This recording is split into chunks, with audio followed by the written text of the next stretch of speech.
से पहले हम लोगों ने देखा था आज अष्टांगिक मार्ग को, जो दुख निरोधगामी प्रतिपदा के रूप में थी।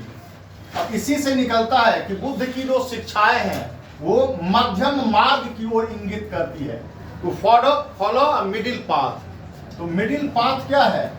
बुद्ध ने कहा कि जीवन में दो प्रकार की अतियां होती हैं, जो एक्सट्रीम्स हैं।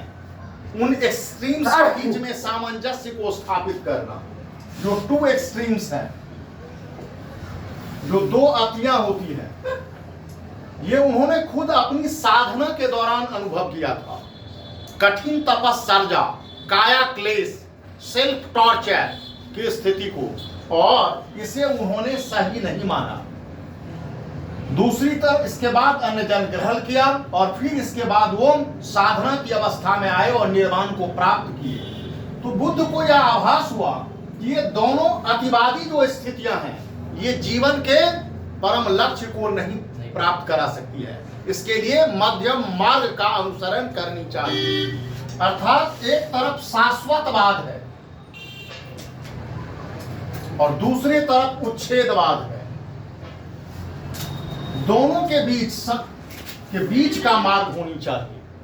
और एक तरीके से जो अरस्तु का गोल्डन मीन है, स्वर्णिम मार्ग है, ये इससे भी प्रभावित है। अरस्तु का गोल्डन मीन ये कहता है कि कोई गुण है जो वर्चू है, एक्सेस उसका ये भी क्या है, अच्छा नहीं है, और उसकी डेफिशिएंसी भी अच्छा नहीं है। जैसे करेज इज अ वर्चू, क्या है? साहस। साहस क्या है? एक वर्च्यू, उसका गुण है, ये एक वर्च्यू है करेज।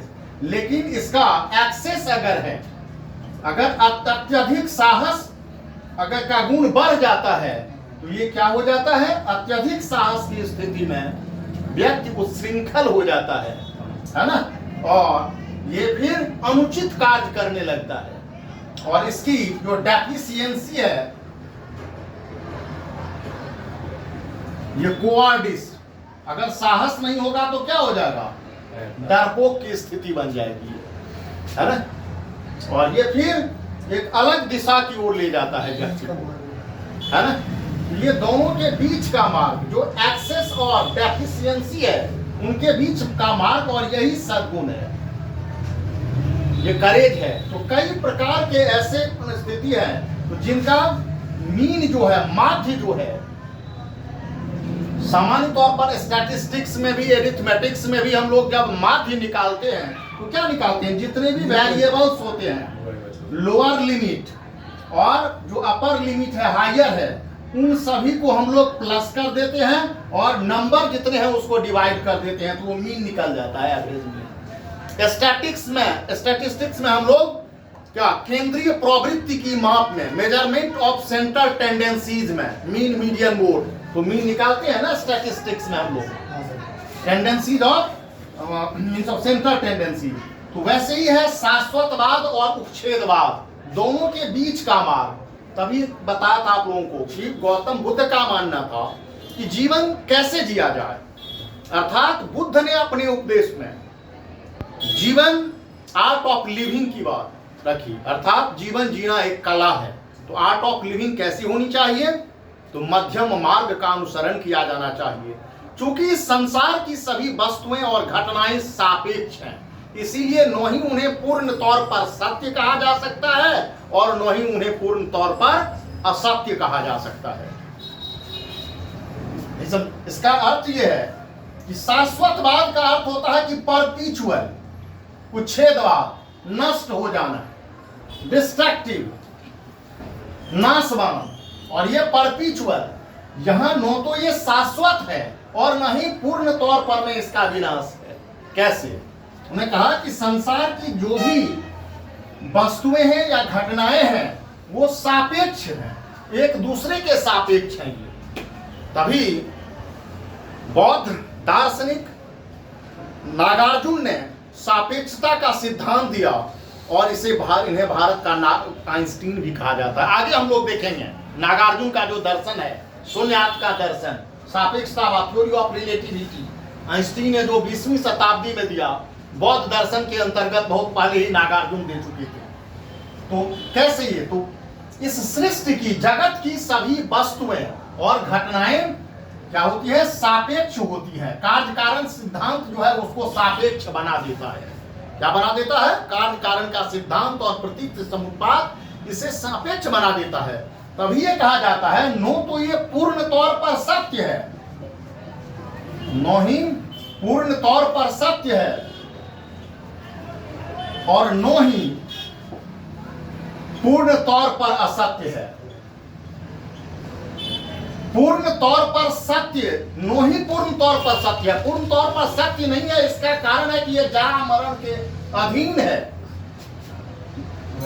पूर्ण तौर पर सत्य नहीं है, इसका अभिप्राय है कि यह जरा मरण के अधीन है। और नो ही पूर्ण तौर पर असत्य है, इसका मतलब यह है कि वस्तुओं का अस्तित्व दिखता है, इसका अस्तित्व हमें दिखाई देती है, ये भी तो है। तो इस प्रकार सभी दृश्यमान जो वस्तुएं हैं वो वास्तविकता तथा शून्यता के बीच स्थित है। ऑल विजिबल आर्टिकल्स गुड्स, है ना, are located within the, है ना, एम्प्टीनेस एंड रियलिटीज। शून्यता और वास्तविकता के बीच दिखाई देती है। इसका कारण क्या है?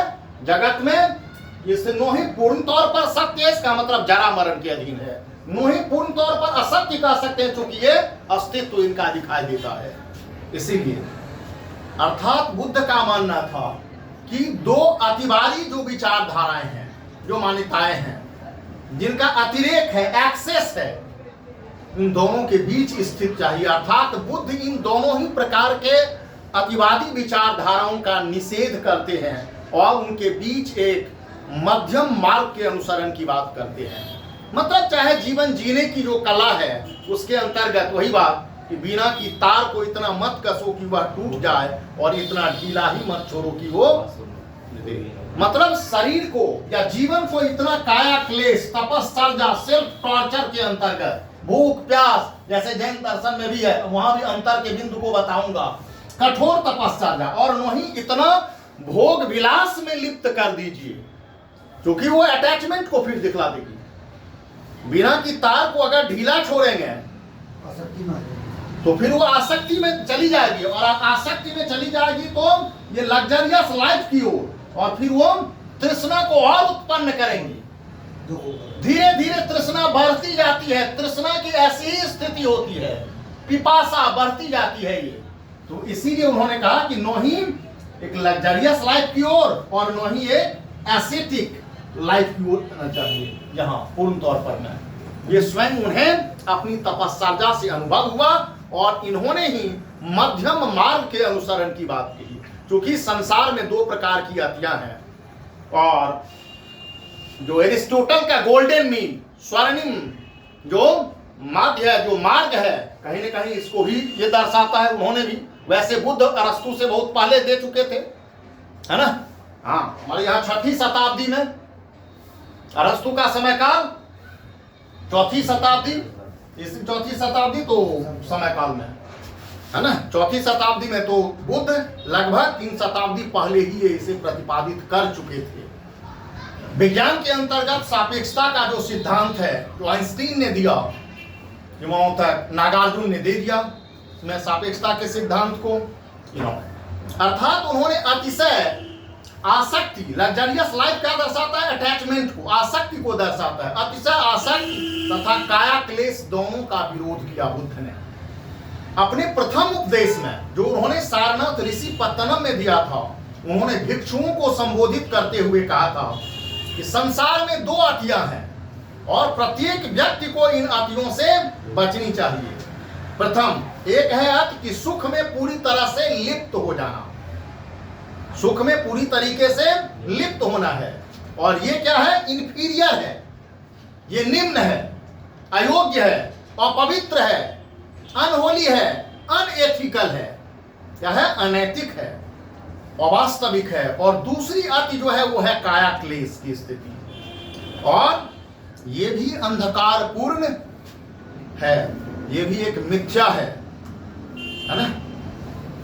बुद्ध ने इन दोनों से परे मध्यम मार्ग के अनुसरण करने की बात की। देखिए, बुद्ध एक वास्तविक सुधारवादी थे। क्या थे? रियल रिफॉर्मर थे वो, वास्तविक सुधारवादी। वास्तविक से तात्पर्य है जीवन में यदि समस्याएं हैं, उन समस्याओं को यथार्थ रूप में समझा और उनके समाधान की बात की। वो कभी भी धर्म या दर्शन के गूढ़ जो जटिलताएं थी उनमें नहीं कभी पड़े। जब भी उन्हें यह पूछा जाता था कि ईश्वर है अथवा नहीं है, आत्मा है अथवा नहीं है, तो अक्सर वो साइलेंस, मौन रह जाते थे। बाद में इन्हीं चीजों को लेकर के उनके अनुयायियों ने या दर्शन के अंतर्गत ये कहा कि बौद्ध धर्म नास्तिकवादी है, अनात्मवादी है ना। लेकिन जब भी उनसे प्रश्न पूछा जाता था तो मौन रह जाते थे और ये कहते थे कि अभी इस पर विचार करने का उपयुक्त समय नहीं है। समय क्या है? पीड़ा से निजात दिलाने का। मान लीजिए उदाहरण है कि एक व्यक्ति है जिसको तीर लगी हुई है, तो उसको फर्स्ट एड की आवश्यकता है। जैसे ही कोई एक्सीडेंट होता है सड़क पर, देखते हैं कि हमारा आप या कोई भी अगर ऐसा व्यक्ति होगा, सिंपैथेटिक अगर पर्सन होगा, तो सबसे पहले उस गिरे हुए व्यक्ति को उठाएगा। उठा करके देखा कि उसका कंडीशन क्या है तो फर्स्ट एड देने की कोशिश करेगा और फिर उसे हॉस्पिटल पहुंचाएगा। इस समय उसे ये नहीं देखनी चाहिए कि एक्सीडेंट जिसके कारण हुआ वो गाड़ी वाला मार के भाग गया कि उसको ढूंढने के चक्कर में लगा जाएगा और उसकी जान चली जाएगी। अगर उसे ढूंढने के लिए जाएगा तो हो सकता है जितना समय उसको ढूंढने में दे रहा है उस समय भी उसकी जान की कीमत को ले रहा है।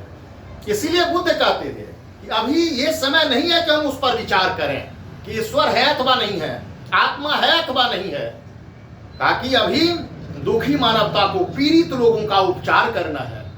मतलब अगर तीर से घायल कोई व्यक्ति है तो ये नहीं हमें देखना है कि तीर किसने मारा, कौन मारा, कहां से मारा, मारने वाला कौन से रंग का कपड़ा पहने था, इसने नहीं, हमें प्राथमिक उपचार देना है, फर्स्ट एड देना है हमको। इसीलिए वो वास्तविक क्या थे?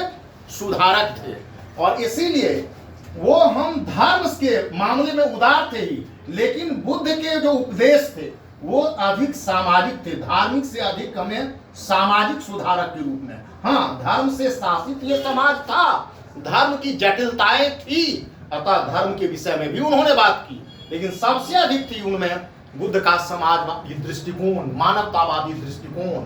और उन्होंने इस सुधार के अंतर्गत, जीवन शैली के अंतर्गत जो ज्ञान है और नैतिकता है, नॉलेज और एथिक्स, इन दोनों की जब बात आती है तो उन्होंने बुद्धा प्लेस्ड है ना ethics up to the knowledge. Buddha ने नैतिकता को ज्ञान से ऊपर रखा। बुद्ध ने नैतिकता को ज्ञान से ऊपर रखा। जब जीएस फोर्थ पेपर है आप लोगों का, ये एथिक्स, इंटेग्रिटी और एप्टीट्यूड वाला, इसमें भी बुद्धिज्म का फिलॉसफी आता है, ये देखेंगे। तो नैतिकता का स्थान उन्होंने सर्वोपरि माना है ना। और ये सामाजिक व्यवस्था को बनाए रखने के लिए, आचरण की शुद्धता और पवित्रता को बनाए रखने के लिए नैतिकता महत्वपूर्ण है।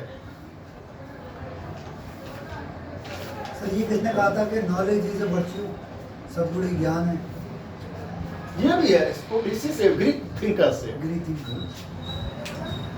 तो पहले बताया था कि रीबर्थ और डॉक्ट्रिन ऑफ कर्म को उन्होंने स्वीकार किया है, बशर्ते आत्मा के अस्तित्व को बौद्ध दर्शन के अंतर्गत बाद में न स्वीकार किया गया हो, जो भी हो, यानी ईश्वरवादी, अनात्मवादी हो। लेकिन बुद्ध ने और इस दर्शन के अंतर्गत रीबर्थ, पुनर्जन्म की जो संकल्पना है वो कार्य कारण सिद्धांत के रूप में स्वीकार किया गया है। और डॉक्ट्रिन ऑफ कर्म, यही कर्म उस व्यक्ति के चरित्र को निर्धारित करता है और यही चरित्र अगले जन्म के लिए प्रारंभ। तो आत्मा वाहक नहीं होती है, जैसे कि इसमें वेदांत दर्शन के अंतर्गत गीता में कहा गया है कि आत्मा और शरीर अलग अलग है, और अलग अलग है तो पुनर्जन्म होता है, तो आत्मा नवीन शरीर को धारण करती है, गीता के 2वें अध्याय में। नहीं, वासांश जीर्णानि यथा विहाय कामानि गृह्णाति नरोपराणि। तो ये रीबर्थ जो है वो क्या है, क्योंकि प्रत्येक कार्य जो है वो पूर्व कारण से नियोजित होते हैं ये, इसीलिए रीबर्थ और डॉक्ट्रिन ऑफ कर्म।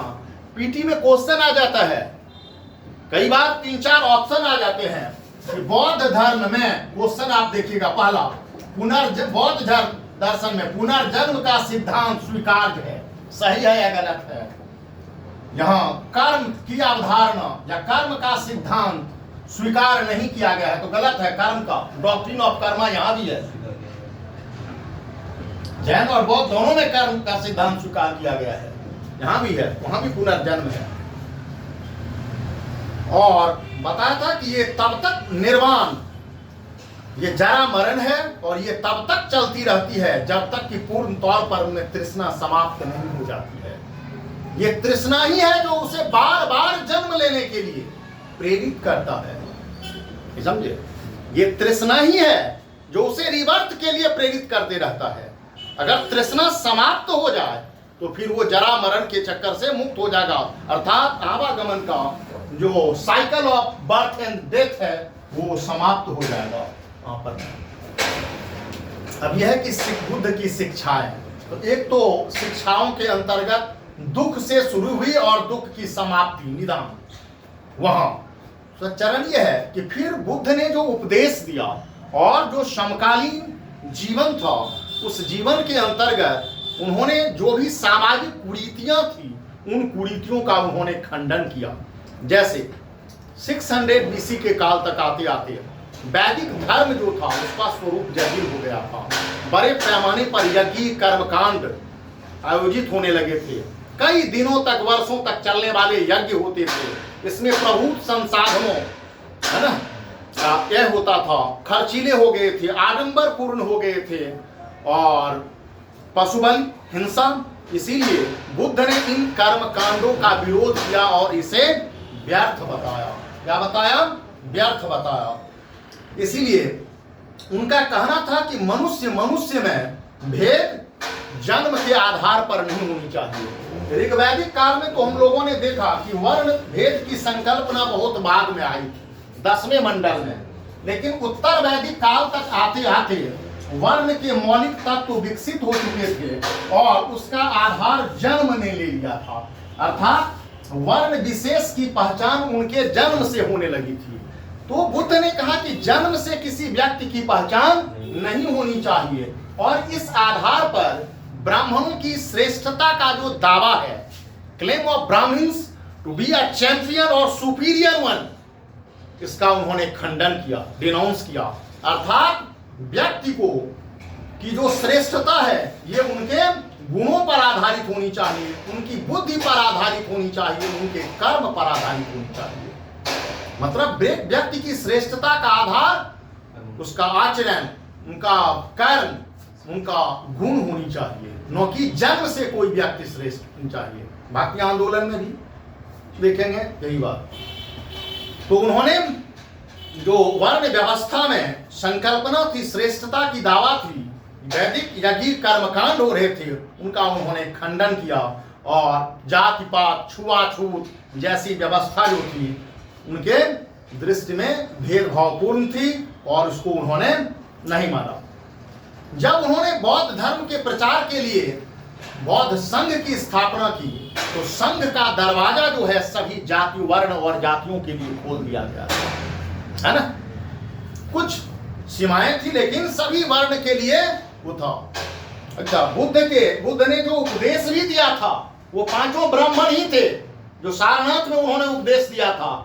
और भी कहना होगा कि कौशल जितने भी महाजनपद थे जैसे राजगृह, ये भी ध्यान रखिएगा कि अगर पीटी में क्वेश्चन आ जाता है राजगृह, वत्स, वाजी,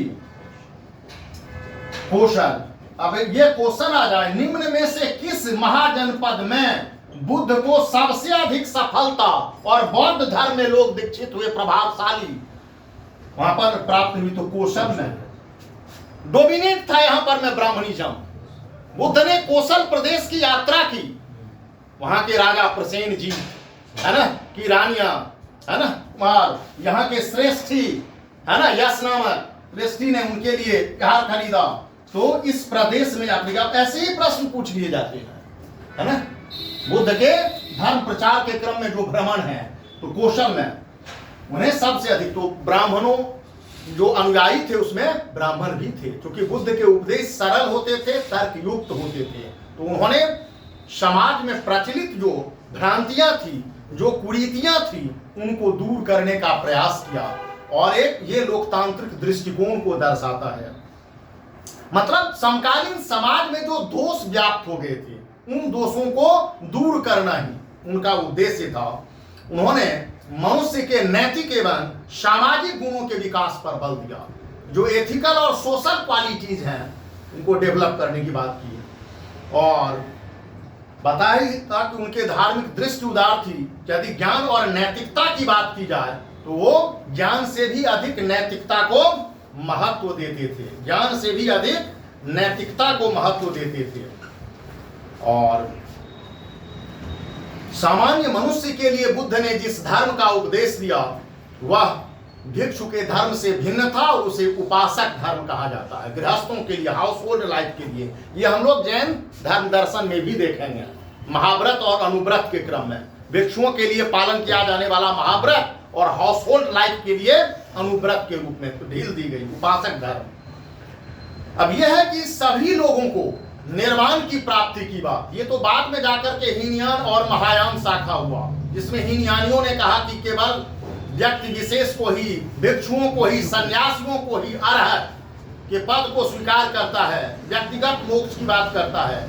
लेकिन सभी व्यक्ति निर्वाण को प्राप्त कर सकते हैं, और इस निर्वाण की प्राप्ति के लिए उन्होंने व्यक्ति के 10 प्रकार के सील या आचरण की बात की, और ये जीवन में नैतिकता को स्थापित करता है। एक नैतिक जीवन जीने के लिए उसे प्रेरित करता है, जिसके से समाज में व्यवस्था बनी रहेगी।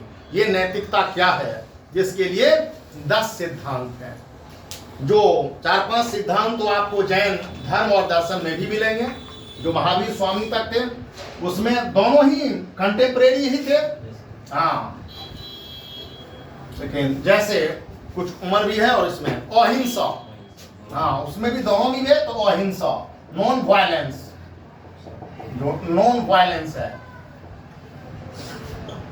जीव को कष्ट नहीं देना। वैसे जैन धर्म में तो अहिंसा कृत है, कारित है, अनुमोदित है। मन, क्रम, वचन, मन से भी अगर भावना आ गई तो वो भी हिंसा की भावना नहीं आनी है। अहिंसा, सत्य, ट्रूथ, टू फॉलो ट्रूथ, और सत्य कर्म या असत्य वचनों से दूर रहना, ट्रूथ। अस्तेय, बिना दी हुई किसी भी वस्तु को स्वीकार नहीं करना, लेना, मतलब नोट टू स्टील, अस्तेय जिसे कहते हैं, मतलब अस्तेय, नोट टू स्टील, अस्तेय, टू स्टील। अभी के बाद मादक पदार्थों के सेवन से दूर रहना, मादक पदार्थों के सेवन से दूर रहना, no to consumption liquid,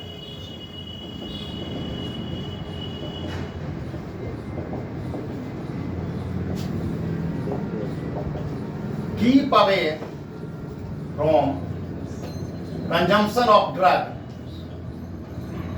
toxics, ये भी से दूर रहना। व्यभिचार न करना, no adultery,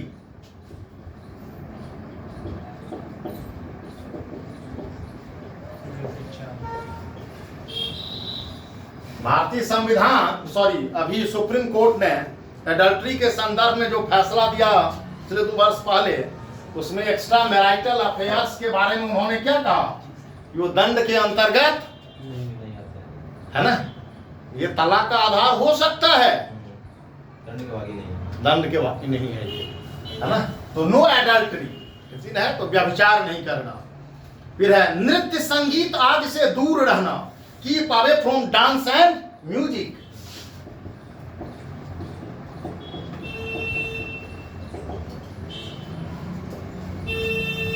keep away from dance and music.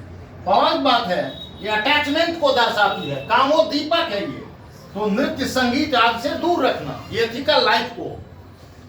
असमय भोजन नहीं करना, है ना। No diet, no irregular diet.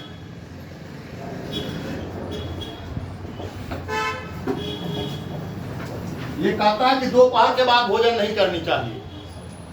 Acharanga सूत्र है, भिक्षुओं के जो आचार है ना, जो उस आचार के अंतर्गत दोपहर के बाद भोजन नहीं करना, समझ गए। वैसे तो माने नहीं, पूर्व के लोग जो थे, हाँ, प्रथम जो बौद्ध संगीत हुआ था उसमें वो लोग भोजन तारी वारी भी पीने लगे थे, द्रव्य भी। हाँ, तो इसके लिए अवंती के जो भिक्षु थे उन्होंने विरोध भी किया था इसके लिए। तो असमय भोजन नहीं करना, नो इरेगुलर डाइट। जब जब मर्जी हो भोजन करते नहीं जाना, जैसे कहीं मिले वैसे ही भोजन कहीं नहीं कर लेना। हाँ, अक्सर ये नहीं करना। सुखप्रद बिस्तर पर नहीं सोना, समझ गए। कष्टदायी गांधी जी इसलिए परेशान कर इसकी बैटरी पर नहीं सोना चाहिए। Not to use luxurious bed, quilt, गद्दे पर नहीं सोना है। आते ही एकदम से उसमें आगे शारीरिक मतलब comfortable bed. No use of comfortable bed, ऊंचे मोटे बेड पर नहीं सोना है। और धन संचय नहीं करना है।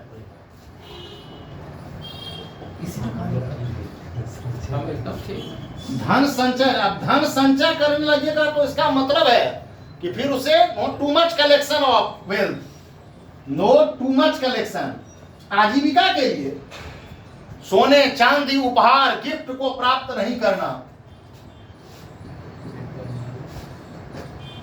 और परिग्रह बोलते थे इसको। हाँ, no acceptance of gold, silver, flower, garlands etcetera. मतलब व्यक्ति को एक नैतिक जीवन जीने के लिए 10 प्रकार के आचरण, 10 सील के अनुसरण करने की बात। इससे क्या रहेगा, जीवन सादगी से बनी रहेगी और फिर विपथ गमन नहीं होगा जीवन में, है ना। जीवन में विपथ गमन को रोकने के लिए तो विपथ गमन, अहिंसा की भावना, सत्य का पालन करना, अस्तेय। और कहीं न कहीं जो आज की समस्याएं हैं, यह पूछा जाता है कि बुद्ध की शिक्षाएं कैसे प्रासंगिक है। आप देखे होंगे विगत वर्षों में जो प्रश्न पूछे गए हैं, how Buddha's teaching is relevant now, Buddha और महावीर दोनों को मिला करके, तो आप क्या करेंगे। तो बुद्ध की शिक्षाओं के लिए, वो दुख के निवारण के लिए, और आज तथाकथित भारत या विश्व या समूची मानवता के समक्ष जो संकट है, the crisis before the all human beings, क्या है। आज मानव किस किस प्रकार की समस्या से ग्रस्त है। अरे समाज में भय है, भूख है, भ्रष्टाचार है, हिंसा है, आतंकवाद है। ये भी तो हिंसा ही है एक तरीके से, है ना। भय है, भूख, भ्रष्टाचार, हिंसा, अन्याय है, ये सारी चीजें हैं। इसके बाद जो रेप है, बलात्कार है, जो भ्रष्टाचार, ये करप्शन ले ही चुके हैं। ये जो स्थिति है, युद्ध संघर्ष है, ये कहीं न कहीं अगर इसे पालन किया जाए तो इन समस्याओं का समाधान हो सकता है। बुद्ध में आप देखिएगा, निर्भीक बुद्ध की प्रतिमाओं में, है ना, अभय मुद्रा में, golden fish is a symbol in Buddhism. स्वर्ण मछली सिंबोलिज्म है, जैसे मछलियां पानी में निर्भय होकर के तैरती है। There are 8 holy symbols in the Buddhism. बौद्ध धर्म के अंतर्गत 8 पवित्र प्रतीक हैं। इसमें गोल्डन फिश इसका प्रतीक है। जैसे मछलियां अगाध पानी में निर्भय होकर तैरती है, वैसे ही एक व्यक्ति को बिना भय के जीवन जीने चाहिए। तो भय, भूख है कहीं ना कहीं, तो सिंपैथेटिक अप्रोच नहीं है। कोई न कोई दूसरे के भाग को दबा लिया है, तभी कोई भूख से ग्रस्त है। इसीलिए कहीं ना कहीं क्या है, कलेक्शन, संचय है। तो संचय के कारण से दूसरा भूख से तड़प रहा है। टू हाइड द फैक्ट्स, तथ्य को छिपाना ही भ्रष्टाचार है। अनैतिक कार्य करना भ्रष्टाचार है नहीं, भ्रष्ट आचरण, करप्शन, तथ्य को छिपाते हैं। टू हाइड द फैक्ट्स, चाहे कर की चोरी हो, ये भी तो चोरी है, अनअकाउंटेबल मनी, ये क्या हो गया, सत्य को छिपाना भ्रष्टाचार है। हिंसा के लिए उन्होंने कहा ही है कि वो हिंसा होनी चाहिए, चाहे आतंकवाद हो, नक्सलवाद हो, किसी भी प्रकार की हिंसा क्यों नहीं हो, ये है। तो वह हिंसा की भावना होगी तो हिंसा हो जाएगी। अन्याय है, इनजस्टिस है, इसका मतलब है प्रॉपर ट्रीटमेंट नहीं हो पा रहा है, हमारा विजन राइट नहीं है। अगर राइट विजन से देखेंगे तो अन्याय नहीं होगा, जस्टिस। बलात्कार है, यहां भी देखेंगे वहां भी, क्योंकि यहां व्यभिचार, स्त्रियों के संसर्ग, तो इसीलिए वहां जैन धर्म के अंतर्गत सेलिबेसी, ब्रह्मचर्य, तो इसके लिए को भी रोकने का है। और फिर संघर्ष को समाप्त करना, तो किसी न किसी प्रकार से ये अतिवाद को समाप्त करके मध्यम मार्ग के अनुसरण से हम जीवन जीने की कला, आर्ट ऑफ लिविंग को प्राप्त कर सकते हैं। और वर्तमान की समस्याओं का जो समाधान है वो बौद्ध और जैन धर्म के द्वारा मिल सकता है। फिर जैनिज्म में भी हम लोग देखेंगे इन चीजों को, राइट, जैनिज्म में भी देखेंगे इन चीजों को।